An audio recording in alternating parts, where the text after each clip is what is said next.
हाँ दोस्तों, एक बार फिर से आप सभी लोगों का आपके अपने YouTube channel physics with concept पर दिल खोल करके हार्दिक स्वागत और अभिनंदन है। तो दोस्तों, आज की शानदार क्लास में हम सभी लोग वैद्युत द्विध्रुव सीखेंगे। वैद्युत द्विध्रुव होता क्या है, वैद्युत द्विध्रुव आघूर्ण क्या होता है, ये दोनों चीज़ें आपके एग्जाम में 1 नंबर दिलाएंगी। लेकिन इन सभी से हट करके बहुत ही महत्वपूर्ण, जो आपके एग्जाम में कम से कम आपको 3 से 5 नंबर दिला सकता है, वो है वैद्युत द्विध्रुव के कारण वैद्युत क्षेत्र की तीव्रता। वैद्युत द्विध्रुव के कारण वैद्युत क्षेत्र की तीव्रता ना आपके एग्जाम के लिए वेरी वेरी इंपॉर्टेंट है और वह आपको 3 से 5 नंबर के बीच में दिला सकता है। तो आपको कुछ तैयार हो या ना हो, लेकिन ये वैद्युत द्विध्रुव के कारण वैद्युत क्षेत्र की तीव्रता आपको हर हाल में तैयार होना चाहिए और तैयार होने कराने में पूरी मदद मैं आपको 100% करने वाला हूं। बस आपको ज़रूरत है वीडियो को लास्ट तक देखने की।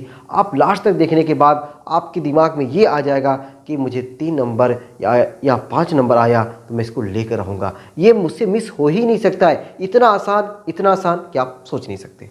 शुरू करते हैं दोस्तों। पहले हम लोग वैद्युत द्विध्रुव और पहले वैद्युत द्विध्रुव आघूर्ण को पहले समझ तो लें, तब तो हम जानेंगे ना वैद्युत द्विध्रुव है क्या, फिर उसके कारण वैद्युत क्षेत्र की तीव्रता कैसे निकालना है। ठीक है, चलो। तो वैद्युत द्विध्रुव क्या होता है? ये एक ऐसा निकाय होता है, ऐसा सिस्टम होता है जिसमें 2 आवेश हो लेकिन बराबर और विपरीत हो। देखो समझो, जैसे मान चलो कि मैंने ये कोई निकाय बना दिया, ये अपना निकाय बन गया। ठीक है, इस निकाय में क्या होना चाहिए कि 2 बराबर व विपरीत आवेश, क्या होना चाहिए? 2 बराबर व विपरीत आवेश। लो, मैं क्यों यहाँ भी लिखा, क्यों यहाँ भी लिखा? बराबर है। आपको यस सर बराबर है, विपरीत है? अरे नो, विपरीत नहीं है, विपरीत ये नहीं है। विपरीत कब होगा? जब एक माइनस लगा दो, एक प्लस लगा दो, अब जाके विपरीत हुआ। अगर मैं कह दूँ ये 2 क्यों, यहाँ पे अगर मैं लगा दूँ -2 क्यों, प्लस क्यों, क्या ये बराबर विपरीत है? नहीं। कब होगा? जब यहाँ भी हम 2 लगाएं तब। अब ये हो जाएगा बराबर व विपरीत आवेश। ठीक है, तो 2 बराबर व विपरीत आवेश अगर एक दूसरे से कुछ दूरी पर स्थित हो, वही क्या कहलाएगा? वैद्युत द्विध्रुव कहलाएगा। तो ये जो मैं सिस्टम बनाया, जो मैंने निकाय बनाया, मैंने क्या लिखा यहाँ पे? मैंने यहाँ पे लिखा -क्यों, यहाँ पे लिखा +क्यों। ये हमारा क्या बन गया? निकाय बन गया। और इसी निकाय को हम लोग क्या बोलेंगे? वैद्युत द्विध्रुव बोलेंगे। क्या बोलेंगे? वैद्युत द्विध्रुव बोलेंगे। ठीक ना? तो ऐसा निकाय इसमें 2 बराबर और विपरीत आवेश एक दूसरे से अल्प दूरी पर स्थित हो, क्या कहलाता है? वैद्युत द्विध्रुव कहलाता है। ठीक है, ये दोनों अल्प दूरी पर स्थित है, बहुत कम दूरी पर। अच्छा, बहुत कम दूरियां को हम लोग क्या मानते हैं? जो दोस्तों बहुत कम दूरी होती है ना, उस बहुत कम दूरी को हम लोग 2l मानते हैं। हम 2l मान रहे हैं, हो सकता है कोई 2a माने, हो सकता है कोई 2r माने, ये मानने वाले के ऊपर है। लेकिन मैंने क्या माना? 2l माना। क्यों 2l माना? यल क्यों नहीं मान सकता था? देखो दोस्तों, अभी आगे ना हम जब कैलकुलेशन करेंगे तो हमको 2l का आधा करना पड़ेगा। अब पता है 2l का आधा करना कितना आसान है? 2 चल बसे बचा क्या? यल। 2l का आधा करना बड़ा आसान है, 2l का आधा यल हो गया। लेकिन अगर यल का आधा करना होता तो यल बटे 2। तो अब देखो 2l का आधा यल और यल का आधा यल बटे 2, इसमें दोनों में अंतर अभी आपको आगे जब कैलकुलेशन करेंगे ना तो आपको लगने लगेगा कि यस सर आपने बहुत ही अच्छा किया जो 2l मान लिया। अगर हम लोग यल मानते ना तो यल का आधा यल बटे 2, यल बटे 2 का स्क्वायर यल स्क्वायर बटे 4 ऐसे लिखना पड़ता, जबकि यल का स्क्वायर अरे लो यल स्क्वायर। ठीक है, तो इसकी अपेक्षा ये टफ है, ये आसान है, इसलिए दूरी को क्या माना गया है ना, ये तो अपने ऊपर है, क्या किया गया है? माना गया है। तो ये हो गया ऐसा निकाय में 2 बराबर व विपरीत आवेश एक दूसरे से अल्प दूरी पर स्थित हो, वैद्युत द्विध्रुव कहलाता है। ये छोटा सा फिगर में हमने बता दिया 2l अपनी क्या है? दूरी है, -q +q आवेश है जो कि बराबर और विपरीत है। चलो अब देखो इसका एग्जाम्पल, आपसे एग्जाम्पल पूछ लिया गया है दोस्तों, आपसे एग्जाम्पल पूछ लिया गया कि वैद्युत द्विध्रुव का कोई एग्जाम्पल बता दो। तो एग्जाम्पल देखो क्या है? एग्जाम्पल आपका है NaCl, Na पे 1 Cl पे 1 वैद्युत द्विध्रुव है। HCl, H पे 1 Cl पे 1 वैद्युत द्विध्रुव है। H2SO4, H2 पे डबल प्लस, SO4 पे डबल माइनस, ये क्या है? वैद्युत द्विध्रुव है। एच बी आर, एच पे एक प्लस, बी आर पे एक माइनस, वैद्युत द्विध्रुव है। ठीक है, बस ये वैद्युत द्विध्रुव हो गया। अब देखो वैद्युत द्विध्रुव आघूर्ण, वैद्युत द्विध्रुव आघूर्ण। अब दोस्तों पता है वैद्युत द्विध्रुव आघूर्ण को मैं चाहूँगा कि आप ये शब्द ना याद करो, हालांकि ये शब्द एक ही लाइन का है, ठीक है, लेकिन आप इसको याद ना करो। आप इसको कहाँ से याद करो? फार्मूले से। जब आप फार्मूले से याद करोगे ना, जब आप फार्मूले से याद करोगे तो फार्मूले से आपको पता है कितनी चीज़ें याद हो जाती हैं। फार्मूले से आपको परिभाषा याद हो जाएगी, फार्मूले से आपको मात्रक याद हो जाएगा, फार्मूले से सदिश राशि है कि अदिश राशि है ये आपका क्लियर हो जाएगा। ठीक है, फार्मूले से आप इसकी बीमा निकाल सकते हो। तो अपने को फार्मूले पे आना है, ऐसी एक चीज़ पकड़नी है जिसके माध्यम से हम लोग कई चीज़ें सीख लें और उससे अपनी पूरी ओवरऑल फिजिक्स 30% हमारी और आसान हो जाएगी। कब? जब हम फार्मूले से हर एक चीज़ समझने का प्रयास करने लगेंगे। जब हर एक चीज़ रट्टा मारते हैं ना तो वहाँ पर दिमाग का बड़ा बोझ पड़ने लगता है और वहाँ पे हमको डर लगने लगता है। तो अपने को क्या है, हर एक चीज़ को आसान बनाना है। और आसान बनेगा कहाँ से? जब हम फार्मूले से चीज़ों को याद करना सीखेंगे। लिखो भाई फार्मूला, इसे पी से प्रदर्शित करते हैं। अरे तो पी का फार्मूला क्या हुआ? पी का फार्मूला हुआ अतः P बराबर 2L/Q, P बराबर 2L/Q। यहाँ से परिभाषा बनाते हैं, देखो कैसे। 2L क्या है? दोनों आवेशों के बीच की दूरी। 2L क्या है? दोनों आवेशों के बीच की दूरी। अरे Q क्या है? किसी एक आवेश का परिमाण। Q क्या है? किसी एक आवेश का परिमाण। दोनों आवेशों के बीच की दूरी, किसी एक आवेश के परिमाण का गुणनफल। ये दोनों क्या है? गुणनफल है। 2L गुणे Q है। गुणनफल क्या कहलाया? अरे बोलो क्या कहलाया? P कहलाया।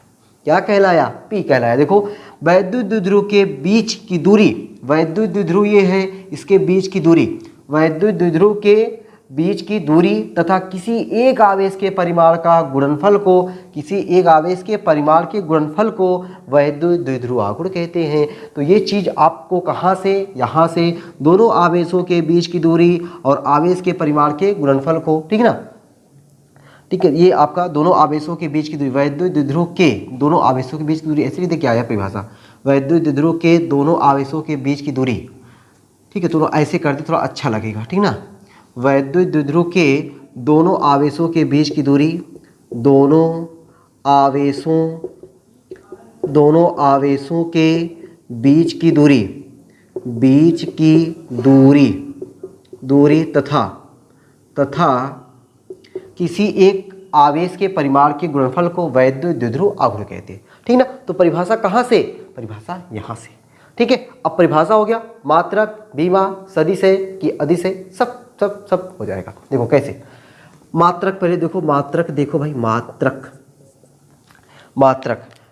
2L दूरी है, दूरी का मात्रक होता है मीटर, आवेश का मात्रक होता है कुलाम। अरे चाहे पहले कुलाम मीटर लिखो, चाहे मीटर कुलाम लिखो, दोनों बात एक ही है। मैंने कुलाम मीटर लिख दिया, इसी को आपको मीटर कुलाम मैंने क्यों नहीं लिखा कुलाम मीटर? क्योंकि ज़्यादातर आपको कुलाम मीटर मिलता है, ठीक है ना, इसलिए मैंने क्या लिख दिया? कुलाम मीटर लिख दिया। मात्रक हो गया। बीमा क्या हो जाएगा? बीमा देखो, कुलाम का AT, इसका L AT, ठीक है। अच्छा ATL लिखोगे, सही रहेगा? सही रहेगा, लेकिन इसकी अपेक्षा थोड़ा कम। क्यों? क्योंकि जो पद्धति होती है ना, MKS पढ़े हो ना, MKS, अब एम्पियर जो जाता है तो A हो जाता है, MKSA। आपका यम मास है? नहीं है, मास यहाँ पे है? नहीं है। यम मतलब होता है यह मीटर का L है, किलोग्राम नहीं है। ES क्या है? सेकेंड है। A क्या है? एम्पियर है। तो वही आपका है LAT ना, LTA होना चाहिए ना, LTA ना। चलो मैंने LAT लिख दिया, LTA लिखना चाहिए था मुझे, LTA, ठीक ना। पहले L आ गया, फिर T आ गया, फिर A आ गया, सब चलेगा यार, ठीक ना, कोई दिक्कत नहीं है, चलेगा सब। मात्रक हो गया, बीमा हो गया। कैसी राशि है? यह जो है, यह मतलब वैद्युत द्विध्रुव आघूर्ण, ठीक है, वैद्युत द्विध्रुव आघूर्ण, वैद्युत द्विध्रुव नहीं, वैद्युत द्विध्रुव आघूर्ण। यह सदिश राशि है, यह सदिश राशि। अब कैसे पता चलेगा सर सदिश राशि है?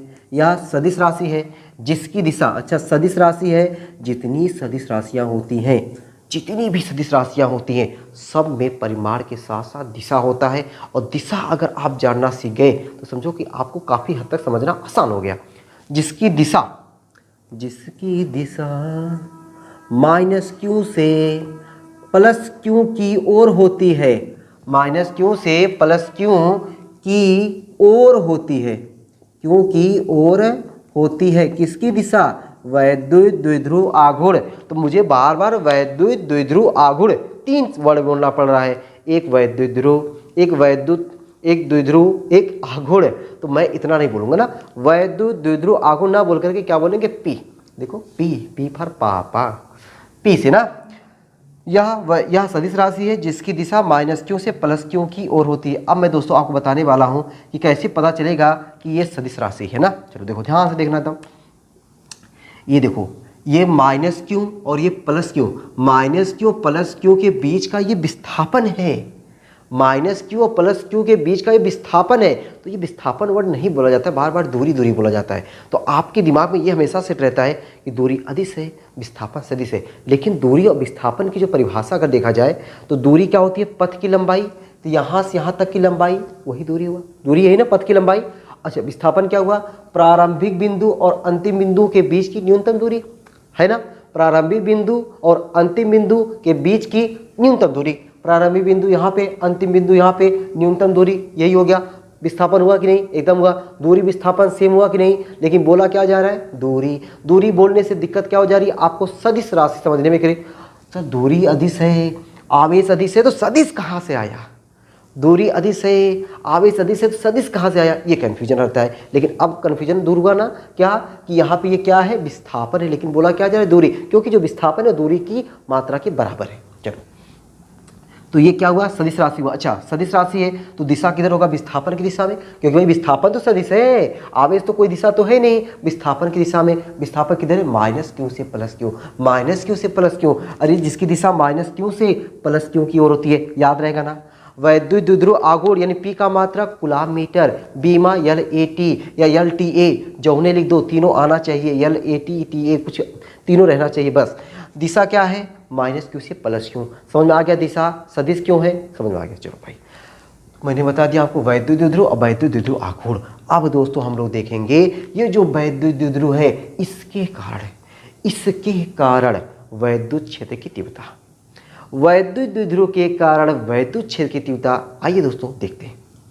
पहले मैं साइड हो गया हूँ, इतनी चीज़ों को आप बढ़िया तरीके से नोट कर लो भाई, ठीक ना।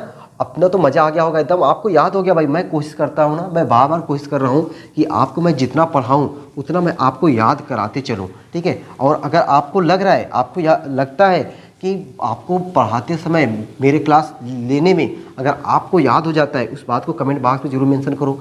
अगर लग रहा है कि नहीं भाई कोई दिक्कत परेशानी हो रही है, उसमें कुछ चेंज करने की ज़रूरत है, तो अपना सजेशन दिया करो भाई। आपका सजेशन ना मैं उसको दिल से लूँगा, ठीक ना, बड़ी इज्जत के साथ लूँगा और उसको उसी तरीके से करने का भरपूर प्रयास करूँगा। वैद्युत द्विध्रुव सीखे, वैद्युत द्विध्रुव आघूर्ण सीखे। अब वैद्युत द्विध्रुव के कारण वैद्युत क्षेत्र की तीव्रता, वैद्युत क्षेत्र की तीव्रता, ओ ला ला ला ला ला ला। वैद्युत द्विध्रुव के कारण वैद्युत क्षेत्र की तीव्रता। अब दोस्तों हम लोग वैद्युत द्विध्रुव के कारण जो वैद्युत क्षेत्र की तीव्रता निकालेंगे ना, वैद्युत द्विध्रुव के कारण जो हम लोग वैद्युत क्षेत्र की तीव्रता निकालेंगे ना, वह हम लोग 3 स्थितियों में निकालेंगे। स्थिति समझ रहे हो ना? पोजीशन, जगह, स्थान, ठीक है, प्लेस, कितना नाम बोल दिए। तो वैद्युत द्विध्रुव के कारण वैद्युत क्षेत्र की तीव्रता हम लोग 3 जगहों पे निकालते हैं। और पहला कौन सा है भाई? अच्छी स्थिति। पहला कौन सा है? अच्छी स्थिति। और दूसरा कौन सा है? निरक्षी स्थिति। यहाँ पे लिख दे रहा हूँ, निरक्षी स्थिति, निरक्षी स्थिति, ठीक है। पहला कौन सा? अच्छी स्थिति। दूसरा कौन सा हुआ? निरक्षी स्थिति। और तीसरा हो गया किसी भी बिंदु पर, किसी भी बिंदु पर, किसी भी बिंदु पर। अब दोस्तों यहाँ पे ना, यहाँ पे तो मैंने 3 बता दिया, 3 पोजीशन पे निकालते हैं, एक अच्छी स्थिति, एक निरक्षी स्थिति और तीसरा किसी भी बिंदु पर। अब इन तीनों में सबसे ज़्यादा अगर अपना कोई इम्पॉर्टेंट है तो सबसे ज़्यादा इम्पॉर्टेंट जिसे हम लोग बोलते हैं वेरी वेरी इम्पॉर्टेंट, ये अपना है, वेरी वेरी इम्पॉर्टेंट है अच्छी स्थिति। इम्पॉर्टेंट है ये हमारा निरक्षी स्थिति ठीक है, और ये किसी बिंदु पर कौनो नहीं, कुछ नहीं है, ठीक है, कभी जल्दी जहाँ हमने आई वो नहीं किया है, ठीक है। तो अपने को करना क्या है, इसको तो हर हाल में तैयार होना चाहिए, और ये भी, ये दोनों अपने को हर हाल में तैयार होना चाहिए। ये नहीं है तो कोनो बात नहीं, ठीक ना, कोई दिक्कत। चलो, अच्छी स्थिति, निरक्षी स्थिति और किसी भी बिंदु पर अब अपना हेडिंग डालते हैं अच्छी स्थिति, ठीक ना। तो मैं पूरा अच्छे से हेडिंग डालता हूँ, वैद्युत द्विध्रुव के कारण अच्छी स्थिति में वैद्युत क्षेत्र की तीव्रता, ठीक ना। वैद्युत द्विध्रुव के कारण अच्छी स्थिति में वैद्युत क्षेत्र की तीव्रता, पूरा लिख दे क्या एक बार, लिखें, चलो छोड़ो यार, इतना हेडिंग डाल दें।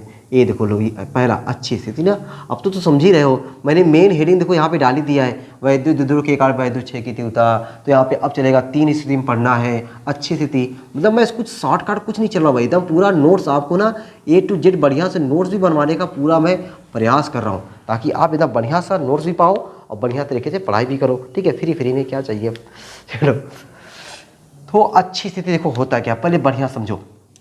अभी मैंने आपको बता दिया वैद्युत द्विध्रुव, एक प्यारा सा फिर बनाना मांगता है वैद्युत द्विध्रुव। आजा रे आजा वैद्युत द्विध्रुव, बन जा, ये देखो अच्छा सा बनाते हैं, ये देखो अच्छी लग रहा है ना, अच्छा लग रहा है। अभी देखो मैं कलर कर दूंगा, अच्छा लगेगा।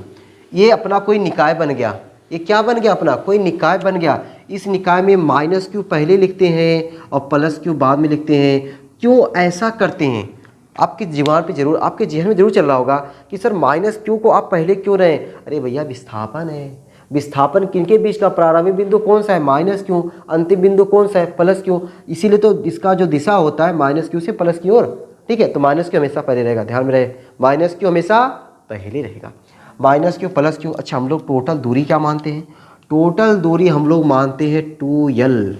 2l क्या है, दोनों आवेशों के बीच की दूरी, ठीक। अच्छा दोस्तों, आप थोड़ा समझो मेरी बात को, ये जो वैद्युत द्विध्रुव होता है ना, बहुत अल्प दूरी है, लेकिन ये क्या है ना, मैंने फिगर को ना थोड़ा क्या जूम करके बनाया हुआ है, क्या करके जूम करके बनाया हुआ है, ताकि आपको बढ़िया लंबा बड़ा दिखाई दे, ताकि आप बढ़िया से समझ सको।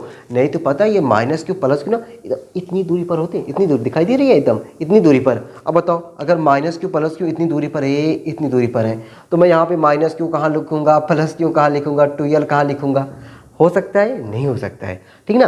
तो क्या है कि ये डिस्टेंस बहुत कम होता है, लेकिन यहाँ पे क्या किया गया, जूम करके, क्या कर दिया गया, जूम करके फिगर बनाया गया है।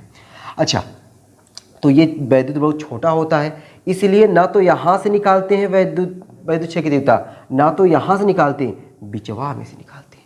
कहाँ से निकालते हैं, बिचवा में से। लो भैया, ये बिचवा हो गया O, अगर ये बीच हो गया O, तो यहाँ से यहाँ की दूरी क्या हो जाएगी, l। अरे यहाँ से यहाँ की दूरी क्या हो गई, l, ठीक। अच्छा, अच्छी स्थिति मैंने तो बताया ही नहीं यार, अच्छी स्थिति क्या होता है। अच्छी स्थिति समझो यार, अच्छी स्थिति, अक्ष की दिशा में, जो ये अक्ष हो गया, अक्ष की दिशा में अच्छी स्थिति, अक्ष के लंबवत निरक्षी स्थिति, अक्ष की दिशा में अच्छी स्थिति, अक्ष के लंबवत निरक्षी स्थिति, ठीक है। तो अक्ष के लंबवत पे निकालना है, नहीं अच्छी थी ना, अक्ष की दिशा में। लो भाई, ये अक्ष हो गया, इस अक्ष की दिशा में कोई यहाँ पे बिंदु है, इस बिंदु P है, इस P पर हमको क्या चाहिए, वैद्युत क्षेत्र की तीव्रता चाहिए। इस P पर हमको क्या चाहिए, वैद्युत क्षेत्र की तीव्रता। इसको मैं थोड़ा और पास कर लेता हूँ P को, ठीक है। अभी यहाँ पे कैलकुलेशन करना है भैया, इसीलिए ये देखो यहाँ पे P है, इसी P पर वैद्युत क्षेत्र की तीव्रता चाहिए, ठीक। अच्छा, ये O से कितनी दूरी पर है, O से R दूरी पर है, O से R दूरी पर है। अब देखो, अभी मैंने जो पिछला क्लास आपको बताया था ना, पिछला क्लास, वैद्युत द्विध्रुव के कारण वैद्युत किसी बिंदु पर किस बिंदु आवेश के कारण वैद्युत क्षेत्र की तीव्रता, फार्मूला हमने क्या लिखा था, E = kq/r²। जो तीव्रता है किस पे डिपेंड करता है, दूरी पर। अरे तो इस आवेश से यहाँ की दूरी चाहिए, इस आवेश से यहाँ की दूरी चाहिए, तो हमको मिल गया, क्या मिल गया, इस आवेश से यहाँ की दूरी r - l, इस आवेश से यहाँ की दूरी r + l। बल्ले बल्ले हो गया, मज़ा आ गया भाई। हमने दूरी निकाल लिया, यहाँ से यहाँ तक टोटल r था, यहाँ से यहाँ l है, हमको यहीं से केवल चाहिए r में से l घटा दो, यहाँ से यहाँ तक क्या हो गया, r + l हो गया, ठीक। चलो, अब मान लेता हूँ कि प्लस आवेश के कारण इस बिंदु पर यहाँ पे तीव्रता क्या है, E1 है। अच्छा, माइनस वाले कारण E1 मान लें, चलो माइनस वाले कारण मैं अगर E1 मानता हूँ, या प्लस वाले के कारण, इसको प्लस वाले का E1, तो प्लस के कारण प्लस से दूर लिखवाए थे नोट पॉइंट में, प्लस के कारण प्लस से दूर, लो देखो प्लस के कारण प्लस से दूर E1 हो गया, माइनस के कारण ये माइनस है तो माइनस के कारण माइनस की ओर, वाह भाई वाह, ये मजा आएगा नहीं भाई। E1 की डायरेक्शन E2 की डायरेक्शन क्लियर है, माइनस के कारण माइनस की ओर, प्लस के कारण प्लस से दूर, प्लस के कारण प्लस से दूर, माइनस के कारण माइनस की ओर, ये डिस्टेंस r माइनस एल, ये डिस्टेंस r प्लस एल, ये डिस्टेंस r, इस बिंदु पर तीव्रता निकालनी है। ठीक, कोई दिक्कत तो नहीं हुआ होगा। अब दोस्तों हम लोग क्या करेंगे, पहले E1 का मान निकाल लें, E2 का मान निकाल लें। दोनों को देख रहे हैं, दोनों में 36 का आंकड़ा है, E1 इधर भाग रहा है, E2 इधर भाग रहा है, इसका मतलब है कि दोनों की डायरेक्शन अलग अलग है, जो परिणामी होगा घट जाएगा। अगर दोनों एक ही दिशा में होते तो जुड़ जाता, दोनों एक ही दिशा में होते तो जुड़ जाता, अलग अलग दिशा में है तो परिणामी घटेगा। अब घटेगा किस में से, बड़े में से छोटा, तो बड़ा कौन होगा, छोटा कौन है, पहले मनवा तो निकालेंगे ना, मनवा निकालेंगे तब तो पता चलेगा छोटा बड़ा कौन है, कौन छोटका है और कौन बड़का है। इतना तो कोई दिक्कत नहीं। अच्छा आप देखो यहाँ पे जो शब्द लिखने की है ना भैया, शब्द को मारो गोली यार, ठीक है, शब्द को मारो गोली। क्या देखो, अगर लिखना भी चाहते हो, शब्द प्रेमी हो, ठीक है ना, शब्द प्रेमी हो, तुम्हें राम कथा प्रेम कथा बड़ा अच्छा लगता है ना, तो देखो कैसे लिखोगे, माना एक वैद्युत द्विध्रुव जिसके आवेश माइनस क्यू और प्लस क्यू है, बीच की कुल दूरी 2l है, बीच की कुल दूरी 2l है, इसके मध्य बिंदु O से स्मॉल r दूरी पर कोई बिंदु P है जिस पर वैद्युत क्षेत्र की तीव्रता निकालनी है, जिस पर वैद्युत क्षेत्र की तीव्रता निकालनी है। अरे क्या बकवास लिखेंगे सब, ठीक है, दिख तो रहा है, ठीक है, ये सब जो तुम अपने से करना ना, थोड़ा लिखो लिया करो, ठीक ना। अगर मन कहा करे तो, नहीं मन कर रहा है तभी डायरेक्ट यहीं शुरू कर दिया करो, ठीक है ना, यहीं डायरेक्ट शुरू कर दियोगे तब भी चलेगा। ठीक, अब मैं केवल एक चीज़ लिखूंगा, यदि प्लस क्यू आवेश के कारण तीव्रता E1 माइनस क्यू आवेश के कारण तीव्रता E2 हो तो, ठीक है, यदि थोड़ा बहुत लिख दो भाई, यदि प्लस क्यू आवेश के कारण, यदि प्लस क्यू आवेश के कारण तीव्रता E1, तीव्रता मतलब वैद्युत क्षेत्र की तीव्रता E1 तथा माइनस क्यू आवेश के कारण, माइनस क्यू आवेश के कारण, माइनस क्यू आवेश के कारण तीव्रता E2 हो तो, E2 हो तो E1 बराबर, अभी हमने फार्मूला क्या बताया, E बराबर KQ बटा R स्क्वायर, KQ बटा R स्क्वायर, तो KQ बटे E1 किसके कारण है, प्लस के कारण, प्लस के कारण दूरी क्या हो जाएगा, R माइनस एल का होल स्क्वायर, E1 आ गया, तथा E2 बराबर क्या हो जाएगा, KQ बटा R स्क्वायर, KQ बटे R स्क्वायर, R यहाँ से यहाँ की दूरी, अरे बोलो R प्लस एल का होल स्क्वायर, E1 निकल गया, E2 निकल गया, दोनों की डायरेक्शन अलग अलग है, इसका मतलब है कि परिणामी घटेगा, क्लियर है, परिणामी घटेगा, ठीक है। अब परिणामी दोस्तों घटेगा, तो जब भी घटेगा बड़े में से छोटा घटेगा। अब यहीं से आपको अनुमान लगाना है, यहीं से आपको गेस करना है, यहीं थोड़ा दिमाग को बत्ती जगाना है, यहीं पे आपको बताना है कि E1 बड़ा है कि E2 बड़ा है। अरे देखो थोड़ा देखो, मैं साइड हो गया हूँ, थोड़ा दिमाग लगा दो, देखो इसका हर छोटा है, इसका हर बड़ा है, आपको बढ़िया से पता है 1/2 और 1/5 में 1/2 बड़ा है, किससे 1/5 से। अरे यार, एक रोटी को 2 लोग खाने वाले, एक रोटी को 5 लोग खाने वाले, एक रोटी का 5 टुकड़ा होगा तो वैसे ही वापस कर दोगे, मुझे नहीं चाहिए, एक रोटी का 2 टुकड़ा मिलेगा, हो सकता है तुम्हारा मन कर दे खाने को। 5 रोटी खाते हो तो कहाँ से आधी रोटी भूख पता चलेगा, 5 रोटी खाने वाले इंसान तुम लोग को आधी रोटी पता चलेगा नहीं ना। अब आधी रोटी जगह यहाँ पे क्या है, एक रोटी के 5 टुकड़े, इतना बड़ा मिलेगा, वापस कर दोगे, कदम वैसे ही भूख मर गई हमारी देख करके, ठीक है। तो कहने का मतलब है कि अपना E1 बड़ा है, E2 छोटा है, तो जाहिर सी बात है जब E1 बड़ा है तो E2 छोटा है, तो E1 में से E2 घट जाएगा, ठीक है। तो परिणामी, अब मैं पता है, अब मैं देखो ये जगह मैं इसमें यूज़ करना चाहता हूँ, क्योंकि कैलकुलेशन भी आएगा ना तो भर जाएगा, जगह कम पड़ेगा, तो ये अपना तो हो ही गया है, ये चीज़ मैं मिटाना चाहता हूँ, मैं साइड हो गया हूँ, ताकि इसको जो लिखना होना चाहते हो तुम लोग लिख लो भाई। चलो ये सब मिटा देता हूँ मैं यहाँ से, ठीक है, ये मिटा करके तब यहाँ से मैं जगह बनाऊँ, ताकि मुझे दोबारा फिर बोर्ड पे मिटाने की ज़रूरत ना पड़े, ठीक ना, नहीं तो पता चला फिर मिटाना पड़ता, तो मैं नहीं चाहता मिटाना पड़े। तो यदि E1 व E2 का परिणामी, यदि E1 व E2 का परिणामी कैपिटल ई हो तब हमारा E1 और E2 का परिणामी क्या है, कैपिटल ई है। तो कैपिटल ई बराबर क्या हो जाएगा, तो कैपिटल ई बराबर हो जाएगा हमारा E1 माइनस E2। क्यों भाई बगमली दुमें, क्यों, क्योंकि E1 is greater then E2। E1 is greater then E2 कैसे अनुमान लगाए, हर छोटा तो मान बड़ा। अब बस कुछ नहीं करना है मेरे भाई, कुछ नहीं करना है। E1 का मान रखो कि क्यू बटे आर माइनस एल का होल स्क्वायर माइनस की क्यू बटे आर प्लस एल का होल स्क्वायर। ठीक, दोनों में क्या कॉमन है, कॉमन के क्यू यहाँ भी, के क्यू यहाँ भी, दोनों जगह के क्यू का राज है। अरे किसका राज है, के क्यू का राज है भाई। आजा बाहर, आजा बाहर, आ गया। 1/r माइनस एल का whole square minus 1/r plus L का होल स्क्वायर। ठीक, क्या ले लें, एलसीएम ले लें, के क्यों एलसीएम ले लेते भाई। एलसीएम क्या हो गया, r माइनस एल का whole square r plus L का होल स्क्वायर, एलसीएम हो गया। ठीक है, ये वाला इतने से इतने में भाग देंगे तो माइनस वाला कट जाएगा, ये वाला बचेगा, जो बचता है ऊपर चला जाता है, तो जानते हो r प्लस एल का whole square minus r minus L का होल स्क्वायर। ठीक, E बराबर K Q a plus B का whole square a minus B का होल स्क्वायर, वही लगा दो। देखो कैसे, R square plus L square plus 2RL minus तो ब्रैकेट लगा देते हैं, बड़ी इज्जत देते हैं जब माइनस रहता है। R square plus L square minus 2RL बटे a plus B a minus B. अरे a plus B a minus B क्या होता है भाई, a स्क्वायर प्लस नहीं a plus B into A minus B होता है a square minus B square. तो a का काम कर रहा है r, b का काम कर रहा है l, इस पे भी स्क्वायर है, इस पे भी स्क्वायर है, तो हमने भी लगा दिया स्क्वायर। हम भी किसी से कम नहीं। ओहो बस बढ़िया ना भाई, बढ़िया चल रहा है सब। अब देखो बाहर ये माइनस था, अंदर जाएगा, जब अंदर माइनस जाता है ना खलबली मचा देता है। अंदर जब माइनस जाता है क्या मचा देता है, खलबली। खलबली का मतलब ये हुआ ना, चिन्ह बदल जाते हैं, जो अच्छे होते हैं खराब हो जाते हैं, खराब होते हैं अच्छे बन जाते हैं।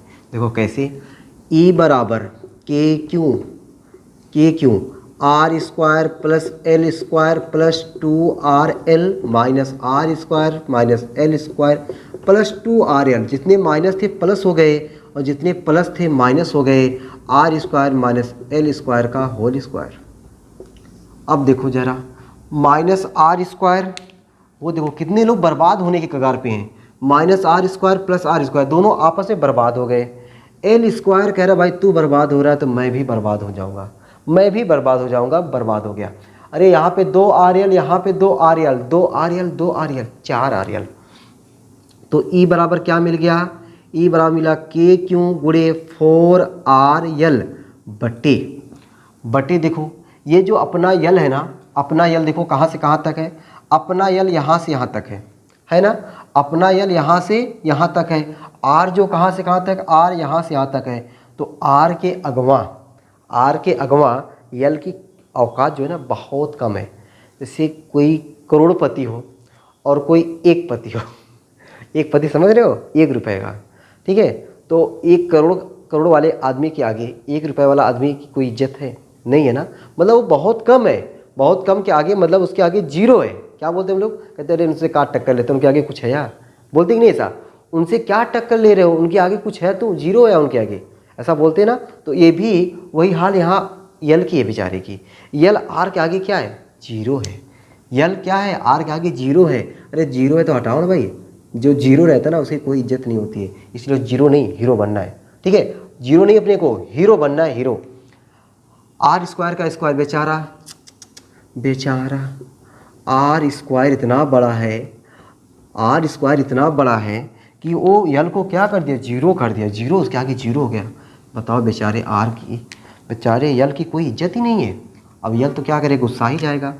Are is greater than L, इसलिए तब R square very very greater than L square.